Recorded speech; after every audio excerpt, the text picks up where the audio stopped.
નમસ્કાર, આપ જોઈ રહ્યા છો વીઆર લાઈવ. ઓર્બિટમાં આપનું સ્વાગત છે. મિત્રો, કહેવાય છે કે કોઈ પણ મુકામ હાંસલ કરવા માટે સખત મહેનત અને દ્રઢ સંકલ્પ જરૂરી છે. આંધ્રપ્રદેશના શ્રીકાંત બોલાએ આ વાત સાચી સાબિત કરી છે. શ્રીકાંતે પોતાની મહેનતના બળ પર ન માત્ર પોતાનો બિઝનેસ ઊભો કર્યો છે, પરંતુ તેને ઊંચાઈ ઉપર લઈ ગયા છે.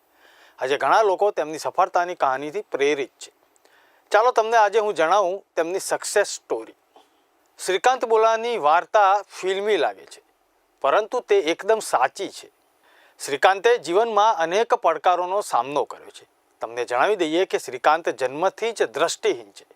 આ પછી પણ 29 વર્ષની ઉંમરે તેણે કરોડોનો બિઝનેસ કર્યો છે. શ્રીકાંતનો જન્મ 1992માં આંધ્રપ્રદેશના એક ખેડૂત પરિવારમાં થયો હતો. તે જન્મથી જ દ્રષ્ટિહીન હતા.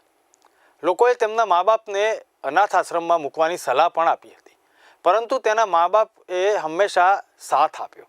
તેમના શિક્ષકો અને સહકર્મીઓએ પણ ઘણી અવગણના કરી હતી. શાળામાં તેને પાછળના ભાગે બેસાડવામાં આવતો હતો, પરંતુ શ્રીકાંતમાં પણ કંઈક અલગ કરવાની ઈચ્છા હંમેશા હતી. આ ઈચ્છાએ જ તેમને જન્મથી અંધ હોવા છતાં આજે કરોડો રૂપિયાના બિઝનેસના માલિક બનાવ્યા છે. શ્રીકાંત સાયન્સ ભણવા માંગતા હતા, પરંતુ આ માટે તેમણે ઘણો સંઘર્ષ કરવો પડ્યો. કોઈક રીતે તેમણે વિજ્ઞાનનો અભ્યાસ કર્યો. તે ભણવામાં ખૂબ જ હોશિયાર હતા. તેમણે 12મા બોર્ડમાં 98% માર્ક્સ મેળવ્યા છે. તેમનું પરિણામ જોઈને બધા આશ્ચર્યચકિત થઈ ચૂક્યા હતા. આ પછી તેમણે IITની તૈયારીઓ શરૂ કરી.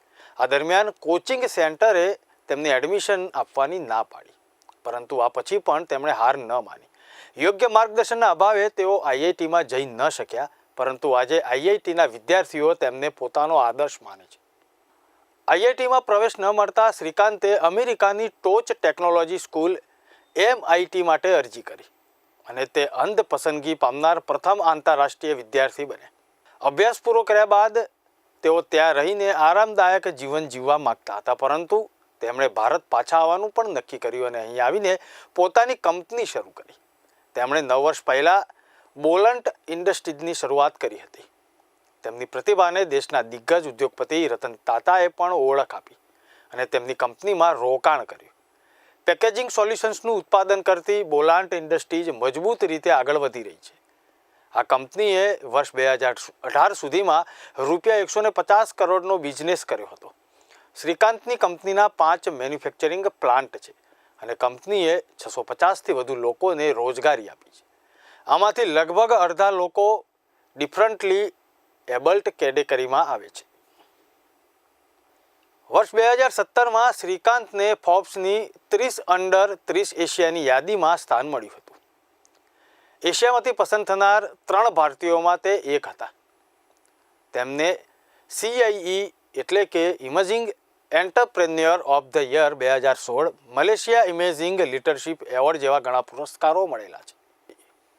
શ્રીકાંત બોલા પ્રથમ આંતરરાષ્ટ્રીય અંધ વિદ્યાર્થી બન્યા અને અમેરિકાએ તેને ઘણી કોર્પોરેટ તકો પણ આપી. પરંતુ બોલા શરૂઆતથી જ કંઈક અલગ અને મોટું કરવા ઈચ્છતા હતા. બોલાએ વર્ષ 2011માં બહુવિધ વિકલાંગતા ધરાવતા બાળકો માટે સમન્વય સેન્ટર શરૂ કર્યું. આ અંતર્ગત જે બાળકો બહુવિધ વિકલાંગતા સાથે સંઘર્ષ કરી રહ્યા હતા તેમને અભ્યાસની સુવિધા આપવામાં આવી. આ પછી વર્ષ 2012માં તેમણે બોલન્ટ કંપનીની સ્થાપના કરી. રતન ટાટાએ તેમને આ ક્ષેત્રમાં ફંડિંગ પણ આપ્યું હતું. શ્રીકાંત અન્ય બાળકોની જેમ જ શાળામાં અભ્યાસ કરતા હતા. જો કે સ્કૂલ પ્રશાસને શ્રીકાંતને અંધ હોવાથી તેની પાસે વધારે અપેક્ષા રાખી ન હતી, પરંતુ શ્રીકાંતે સામાન્ય વિદ્યાર્થીઓની સરખામણી કરતાં સારું પ્રદર્શન કરી બતાવ્યું. દરેકની અપેક્ષાઓને હરાવી. શાળામાં શ્રીકાંતને છેલ્લી બેન્ચ પર બેસાડવામાં આવ્યા હતા. શ્રીકાંતે વર્ષ 2012માં બોલાન્ટ ઇન્ડસ્ટ્રીઝ નામની ગ્રાહક ખાદ્ય પેકેજિંગ કંપનીની સ્થાપના કરી. આ કંપની પાંદડા અને વપરાયેલા કાગળમાંથી ઇકો ફ્રેન્ડલી પેકેજિંગ બનાવે છે. જે કંપની વર્ષ 2012થી અત્યાર સુધીમાં વાર્ષિક 20%ના દરે આગળ વધી રહી છે. શ્રીકાંત દ્વારા સ્થાપિત આ કંપની આંધ્રપ્રદેશમાં આવેલી છે. તેલંગાણા સહિત અન્ય 7 સ્થળોએ તેમના એકમો સ્થાપ્યા છે. આજે શ્રીકાંતની આ કંપનીનું ટર્નઓવર વાર્ષિક 200 કરોડ કરતાં વધુ થઈ ચૂક્યું છે. આ કંપનીની સ્થાપના બાદ શ્રીકાંતે કંપનીમાં ઘણા અલગ અલગ લોકોને રોજગારી આપી. આ કંપનીમાં અત્યાર સુધીમાં લગભગ 15,000થી વધુ કામદારો કામ કરી રહ્યા છે અને ઘણા માધ્યમોમાં શ્રીકાંતને તેની સફળતા માટે પુરસ્કારો પણ મળી ચૂક્યા છે. વર્ષ 2021માં શ્રીકાંતને ફોર્બ્સ દ્વારા 30 અંડર 30 એશિયા એવોર્ડ પણ આપવામાં આવ્યો હતો. આ એવોર્ડ 30 વર્ષથી ઓછી ઉંમરના યુવાનોને આપવામાં આવે છે જેમણે તેમના ક્ષેત્રમાં નોંધપાત્ર પ્રતિભા પ્રાપ્ત કરી છે. શ્રીકાંત 3 ભારતીયોમાં સામેલ હતા જેમણે પોતાના બળ દ્વારા આ પુરસ્કાર આપવામાં આવ્યો હતો. પોતાની મહેનત, સમર્પણ અને ક્ષમતાથી શ્રીકાંત જે લોકો શ્રીકાંતને કંઈ પણ મૂલ્યવાન માનતા ન હતા તેમના તમામ નકારાત્મક વિચારોને દૂર કરી દીધા.